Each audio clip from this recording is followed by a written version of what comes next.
Hello students, मैं अंजलि पयाल स्वागत करती हूँ आपका आईसीटी वर्चुअल क्लासरूम देहरादून से। कैसे हैं आप सब लोग?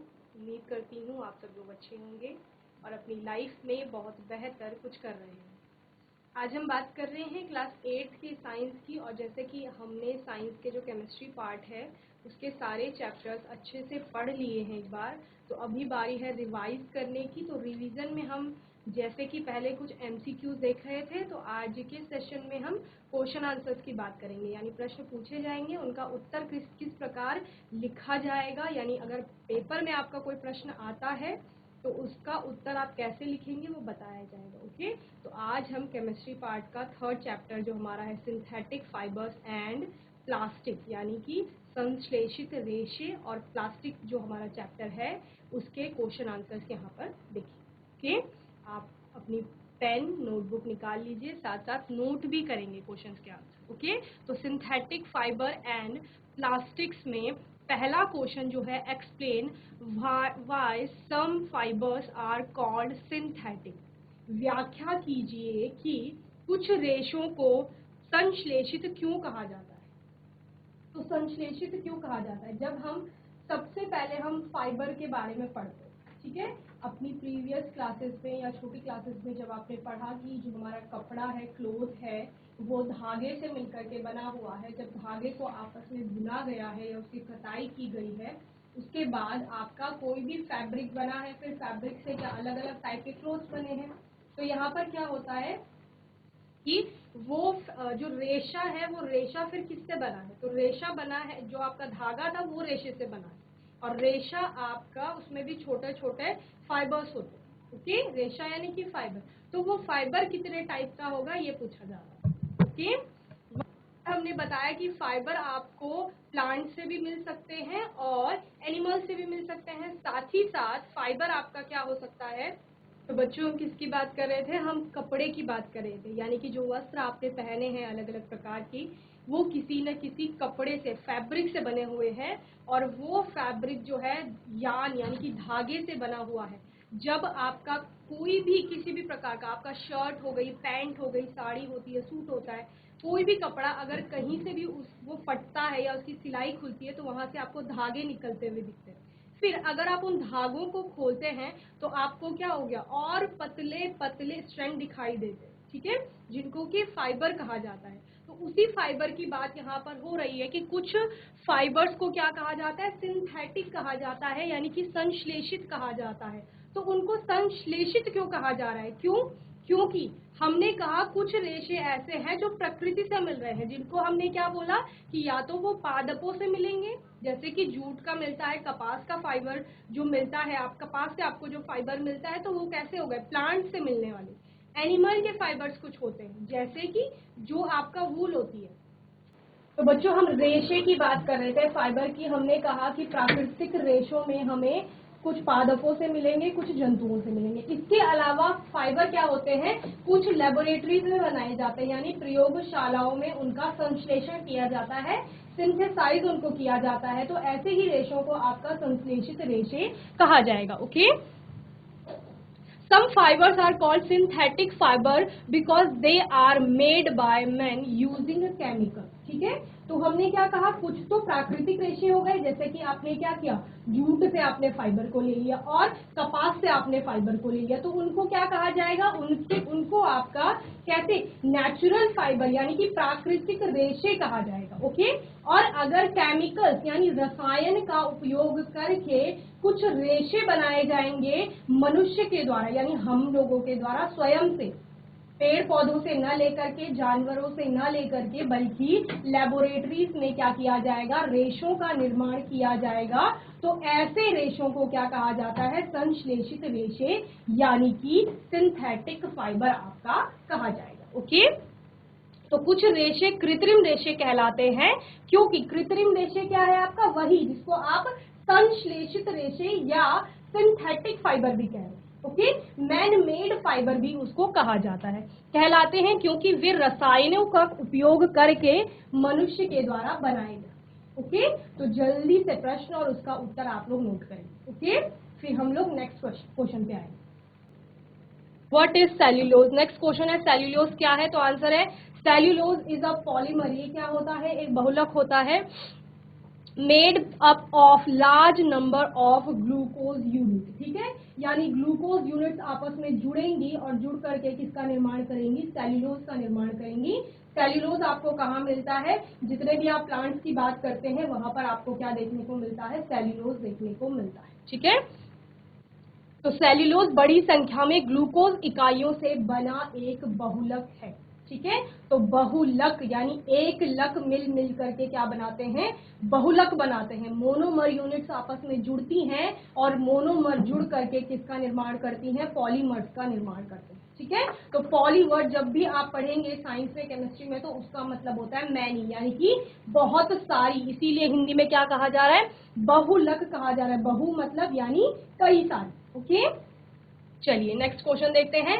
List the two ways in which synthetic fibres can be synthesised, यानी कि दो तरीके बताने हैं आपको, उन दो विधियों की सूची बनाइए जिनमें संश्लेषित रेशों का संश्लेषण किया जा सकता है, ठीक है। तो यानी जब हमने कहा कि मैन मेड फाइबर है, ऐसा फाइबर है, ऐसा रेशा है जिसका निर्माण मनुष्य के द्वारा किया जा रहा है, तो अभी पूछ रहे हैं कि मेथड्स बताइए या फिर तरीके बताइए, विधियां बताइए, किन दो विधियों के द्वारा आप ऐसे रेशों का निर्माण कर सकते हैं, ठीक है। तो जैसा कि हमने चैप्टर में बहुत अच्छे से पढ़ा है, तो इसका आंसर हम कैसे लेंगे, सबसे पहले जब भी किसी चीज की संख्या पूछी जाएगी, दो मेथड्स पूछे जाएंगे, दो गुण पूछे जाते हैं या फिर दो विशेषताएं, दो तीन चार कितनी भी विशेषताएं पूछी जाती है, संख्याओं में पूछी जाएगी, सबसे पहला स्टेटमेंट आता है आपका सिंथेटिक फाइबर्स में be synthesised by two ways, ठीक है। पहला स्टेटमेंट, पहला कथन ही आपका ये आएगा कि इसके निम्न दो विधियां हैं, इसके निम्न दो गुण हैं, इसके निम्नलिखित तीन विशेषताएं हैं, इनके निम्नलिखित चार कार्य हैं। तो ऐसा स्टेटमेंट, ऐसा कथन देने के बाद आप एक एक करके क्रम से नंबर वाइज क्या करते हैं, उन गुणों का, उन कार्यों का, उन विशेषताओं का, जैसा कि इस प्रश्न में कहा गया है, विधियों के बारे में आप नंबर से बताते हैं, ठीक है। तो यहाँ पर सबसे पहला है सिंथेटिक फाइबर्स में be synthesised by two ways, okay, यानी कि संश्लेषित जो रेशे हैं उनको निम्न दो तरीकों से बनाया जाता है, ठीक है। तो पहला क्या है, by regenerating them from natural fibres like in rayon. तो रेयन आपका क्या है, एक सिंथेटिक फाइबर है, यानी संश्लेषित रेशा है, जिसको क्या किया जा रहा है, आपका नेचुरल फाइबर से, यानी कि जो प्राकृतिक रेशा है उससे रीजनरेट कराया जा रहा है, ठीक है। पहला मेथड ये है। दूसरा क्या है, by using entirely chemicals and chemical reactions like in nylon. तो पहला क्या था कि हमने नेचुरल फाइबर्स का प्रयोग करके और फिर हमने किसका निर्माण किया है, सिंथेटिक फाइबर का, यानी कि संश्लेषित रेशे का। तो कहाँ से निकाला, उसको किसी न किसी रूप में हमने प्राकृतिक रेशे का प्रयोग वहां पर किया है। दूसरा, हम क्या करेंगे, किसी भी प्राकृतिक रेशे का प्रयोग नहीं कर रहे हैं, सिर्फ रसायनों के प्रयोग से क्या कर रहे हैं, अपना संश्लेषित रेशा यानी कि जो सिंथेटिक फाइबर है उसका निर्माण कर रहे हैं, और इस प्रकार के निर्माण में नायलॉन जैसे आपके सिंथेटिक फाइबर्स बनते हैं, ओके। चलिए, तो उत्तर क्या है आपका, सिंथेटिक फाइबर यानी कि संश्लेषित रेशे जिनको कहा जाता है।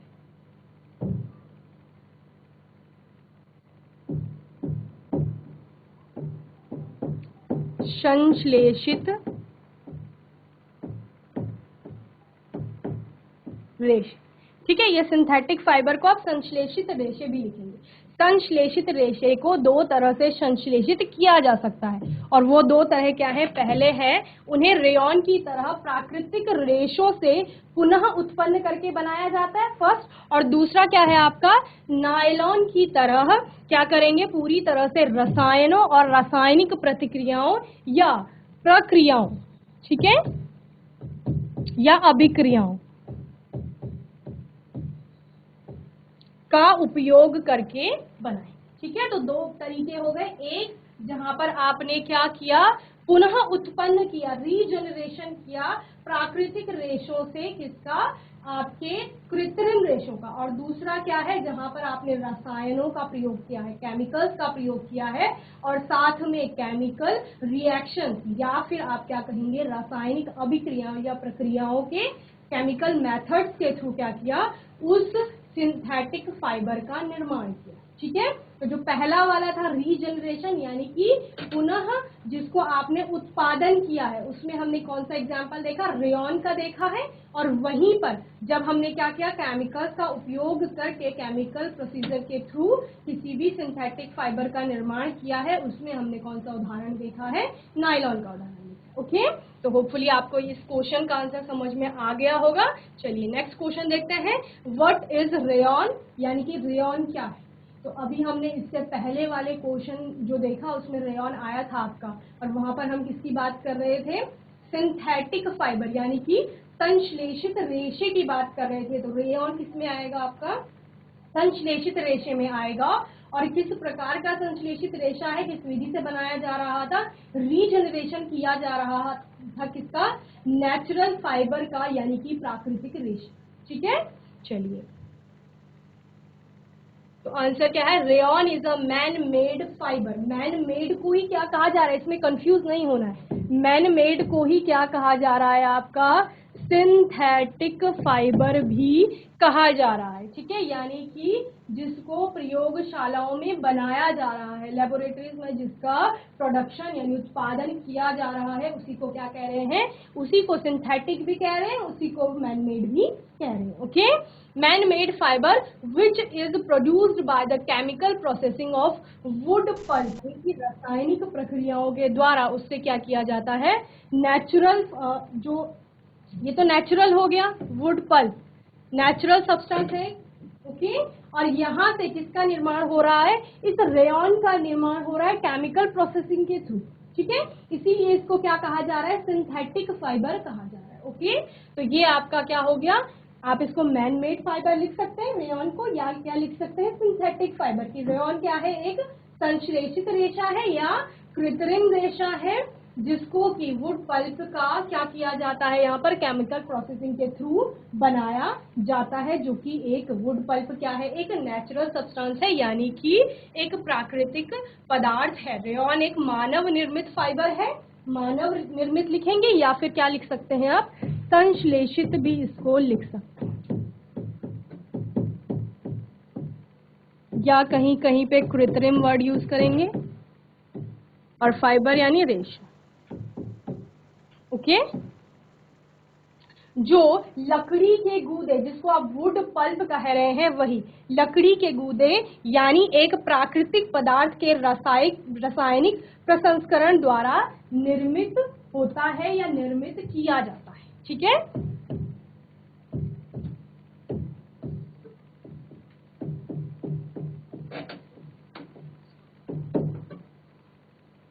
इस प्रकार इसका आंसर लिखेंगे। किसी भी अगर फाइबर के बारे में पूछा जा रहा है तो आपको पता होना चाहिए फर्स्टली कि वो किस कैटेगरी में आता है, यानी कि वो नेचुरल फाइबर है या फिर वो मैन मेड फाइबर है। ओके, तो इस प्रकार से सबसे पहले आप वही बताएंगे कि वो किस प्रकार का फाइबर है, और अगर आपको पता है कि उसको बनाया किस प्रकार जाएगा तो वो भी आप उसमें मेंशन करेंगे। ओके, चलिए नेक्स्ट क्वेश्चन है बच्चों, लिस्ट 2 यूजेस ऑफ रेयॉन। अभी जिस रेयॉन के बारे में लिखा है, अब बताइए कि वो जो रेयॉन का फाइबर है, ठीक है, रेयॉन का रेशा है, उसका उपयोग कहाँ किया जाता है। ठीक है, जैसे हम अलग अलग रेशे पढ़ते हैं, उन अलग अलग रेशों से कुछ किसी न किसी प्रकार की चीजें तो बनाई जाएंगी, किसी से पहनने के कपड़े बनाए जाएंगे, किसी से आपके गर्मियों के कपड़े बनते हैं, किसी से सर्दियों के कपड़े बनेंगे, किसी से आपके बैग बन सकते हैं, किसी से रस्सियां बन सकती हैं, किसी से आपके इस प्रकार के अलग अलग आपकी चीजें बन सकती हैं उन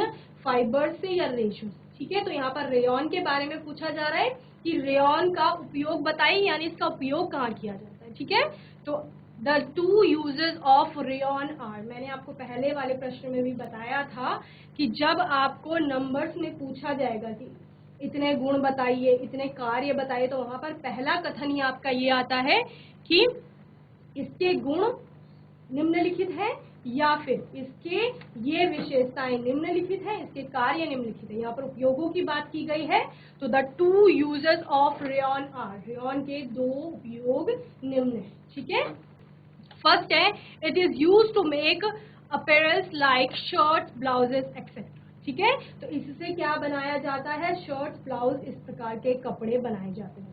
ठीक है, सेकेंड है it is use to make furnishings and upholstery. Okay, तो इससे क्या क्या फर्निशिंग का सामान भी जितने भी आपका बनते हैं वो भी इससे बनाए जाते हैं। तो रेयॉन के 2 उपयोग, इसका उपयोग शर्ट और ब्लाउज जैसे परिधान बनाने में किया जाता है और इसका उपयोग असबाब और असबाब बनाने के लिए किया जाता है। ठीक है, चलिए नेक्स्ट क्वेश्चन है आपका, list any 2 properties of rayon, rayon के किन्हीं 2 गुणों की सूची बताइए। अभी उपयोग हो गए रेयॉन के, अब किसकी बात कर रहे हैं, क्योंकि आप इस चैप्टर में संश्लेषित रेशों की बात कर रहे हैं, तो जो भी आपके संश्लेषित रेशे होंगे और प्लास्टिक होंगे उसी के बारे में इस चैप्टर में आएंगे। ओके, तो रेयॉन की प्रॉपर्टीज क्या क्या हैं, गुण क्या क्या है उसके, तो the 2 properties of rayon are, rayon के 2 गुण निम्न हैं। Rayon is a versatile fibre, ये क्या है, एक वर्सेटाइल फाइबर है।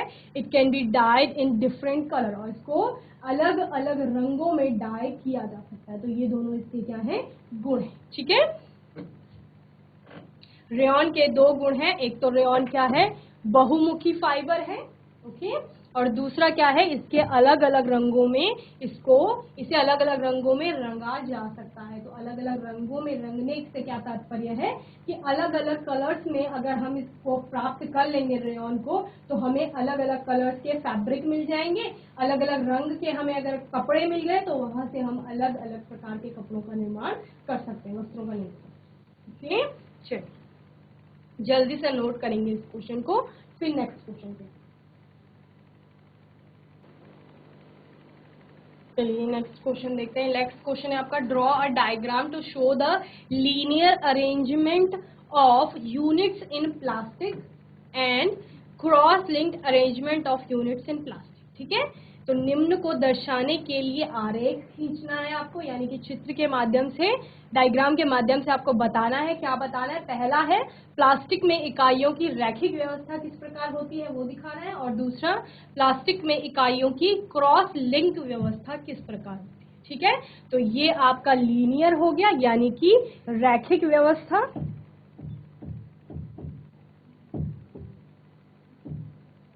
और ये आपका क्या हो गया, क्रॉस लिंक्ड।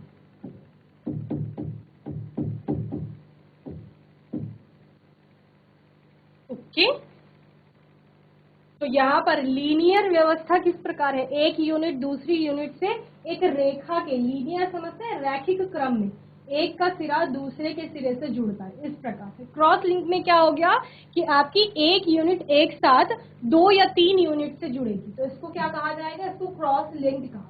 ओके, चलिए जल्दी से इन दोनों का आरेख बनाएंगे, फिर हम next question.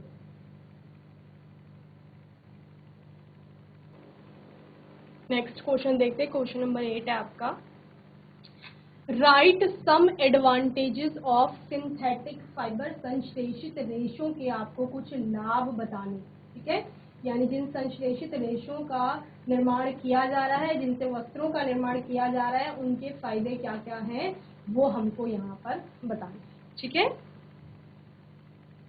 Advantages of synthetic fibres are, यानी कि संश्लेषित रेशों के कुछ लाभ इस प्रकार है। पहला है synthetic fibres are strong and durable, कैसे होते हैं, मजबूत होते हैं और साथ ही बहुत समय तक टिकाऊ, जिन्हें बोलते हैं बहुत समय तक चलने वाले होते हैं सिंथेटिक। ठीक है, दूसरा क्या है, दे डू नॉट श्रिंक, ये क्या नहीं होते हैं, श्रिंक नहीं होते हैं। और थर्ड है they are moth and insect resistant. ठीक है, यानी कि किसी प्रकार के आपका कीड़े मकोड़े इन पर नहीं लगते हैं, यानी कि वो उसको खराब नहीं करते हैं जल्दी। ओके, तो सिंथेटिक फाइबर के यानी कि संश्लेषित रेशों के फायदे, या फिर आप क्या लिखेंगे, लाभ लिखेंगे। लाभ क्या है, सिंथेटिक फाइबर कैसे होते हैं, मजबूत और टिकाऊ होते हैं और श्रिंक नहीं होते, यानी कि सिकुड़ते नहीं। ठीक है। और साथ ही कैसे वे कीट और कीट प्रतिरोधी होते हैं, यानी कि किसी प्रकार का कीट उन पे नहीं लगता है या फिर वो खराब नहीं होते हैं कीटों के लगे। ठीक है, चलिए जल्दी से नोट करेंगे। तो इसी वजह से आजकल ज्यादातर सिंथेटिक फाइबर्स का यूज किया जा रहा है। बहुत सारे कपड़े हमारे आसपास ऐसे हम लोगों को मिलते हैं, या फिर हम लोग जितने कपड़े पहनते हैं उनमें से ज्यादातर क्या होते हैं, सिंथेटिक फाइबर के बने हुए होते हैं।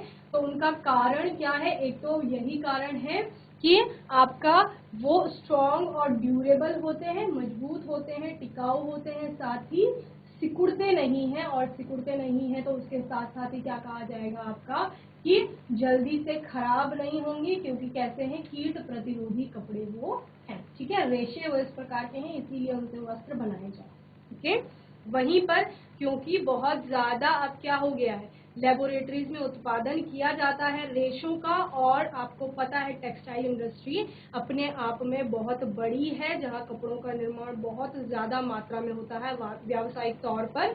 तो वहां पर ये क्या होते हैं, सस्ते भी आपको मिल जाते हैं। वहीं पर अगर आप नेचुरल फाइबर से बने हुए कपड़ों की बात करते हैं तो वो थोड़ा कॉस्टली आप लोगों को पड़ते हैं, यानी कि महंगे पड़ते हैं। ओके, चलिए नेक्स्ट क्वेश्चन देखेंगे। नेक्स्ट क्वेश्चन क्या है, question number 9, what are plastic, यानी कि प्लास्टिक क्या होते हैं, इसका उत्तर आपको लिखना है। तो प्लास्टिक क्या है, those substance which are mostly synthetic in nature, ये भी कैसा है, संश्लेषित किया जाएगा, यानी इसका भी निर्माण मनुष्य के द्वारा किया जाता है। Obtain mainly from petrochemical sources and can be moulded into different shape. इसको पेट्रोकेमिकल सोर्सेज यानी कि स्रोतों से प्राप्त किया जाता है। और प्लास्टिक एक ऐसा आपका सिंथेटिक सब्सटेंस है जिसको कि क्या किया जाता है, किसी भी शेप में, साइज में मोल्ड किया जा सकता है। ओके, प्लास्टिक वे पदार्थ हैं जो प्रकृति में ज्यादातर सिंथेटिक होते हैं, यानी कि कैसे होते हैं, संश्लेषित होते हैं, और मुख्य रूप से पेट्रोकेमिकल स्रोतों से प्राप्त होते हैं, और इन्हें विभिन्न आकारों में ढाला जा सकता है। जैसे कि आपने प्लास्टिक की चीजें देखी होंगी तो अलग अलग प्रकार की होती हैं। बहुत कम ऊष्मा देने पर प्लास्टिक क्या कर देता है, अपना शेप चेंज कर लेता है, यानी कि आकार में परिवर्तन ला देता है। आपने देखा होगा कि कोई बर्तन है प्लास्टिक का है, या फिर कोई भी चीज, आपका बॉक्स हो सकता है, आपका ज्योमेट्री बॉक्स जो होता है, या फिर आपका पेन है, जैसे कई चीजें होंगी, आपके पास बॉटल होगी प्लास्टिक की होती है। तो आपने देखा होगा कि थोड़ा ही हीट प्राप्त करने पर, ऊष्मा प्राप्त करने पर, यानी तापमान बढ़ने पर वो क्या करते हैं, आप अपने आकार में चेंज ला लेते हैं। तो हम क्या बोल देंगे कि ज्यादातर जो क्या होते हैं प्लास्टिक्स होते हैं वो कैसे होते हैं, उनको विभिन्न आकारों में ढाला जा सकता है, यानी मोल्ड किया जा सकता है डिफरेंट शेप। ओके, चलिए जल्दी से नोट करेंगे इस प्रश्न को और उत्तर को, फिर हम नेक्स्ट प्रश्न करेंगे। चलिए क्वेश्चन नंबर 10 है, व्हाट इज प्लास्टिसिटी। अब प्लास्टिक आपने पढ़ लिया, प्लास्टिसिटी क्या होती है, नमनीयता इसे कहा जाता है। इसका क्या अर्थ है, तो plasticity is the property of materials by which they can be moulded into any shape. Plasticity क्या है, एक ऐसा गुण है, ऐसी विशेषता है किसी भी मटेरियल की, ठीक है, जिस पदार्थ जिसे कहा जा रहा है उसका एक ऐसा गुण है जिसके कारण उसको किसी भी आकार में मोल्ड किया जा रहा है। जब हम प्लास्टिक के बारे में पढ़ रहे थे तो हमने बोला था प्लास्टिक ऐसा सब्सटेंस होता है जिसको विभिन्न आकारों में हम बदल सकते हैं, कोई भी आकार हम उसको दे सकते हैं। ठीक है, वहीं पर प्लास्टिसिटी क्या हो गया, वही गुण है। ये प्लास्टिसिटी किसी भी मटेरियल के अंदर हो सकती है, और ऐसा मटेरियल जो कि क्या करेगा, अपना आकार परिवर्तित करेगा, या विभिन्न आकारों में जिसका पाया जाना पॉसिबल है, वही प्लास्टिसिटी का गुण है।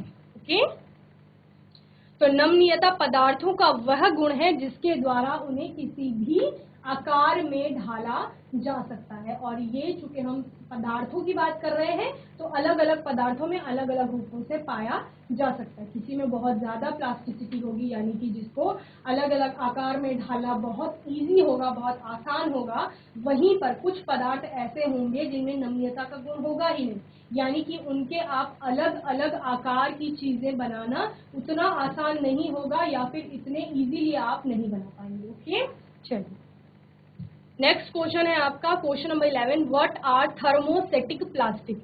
थर्मोसेटिक प्लास्टिक क्या होते हैं? अब प्लास्टिक के प्रकार पढ़ते हैं आप लोग, प्लास्टिक पढ़ते हैं आप, एक थर्मोप्लास्टिक पढ़ते हैं, एक थर्मोसेटिक प्लास्टिक पढ़ते हैं। तो थर्मोसेटिक प्लास्टिक किसे कहा जाता है? तो thermosetting plastic are those which when moulded once can not be softened again and lose their plastic.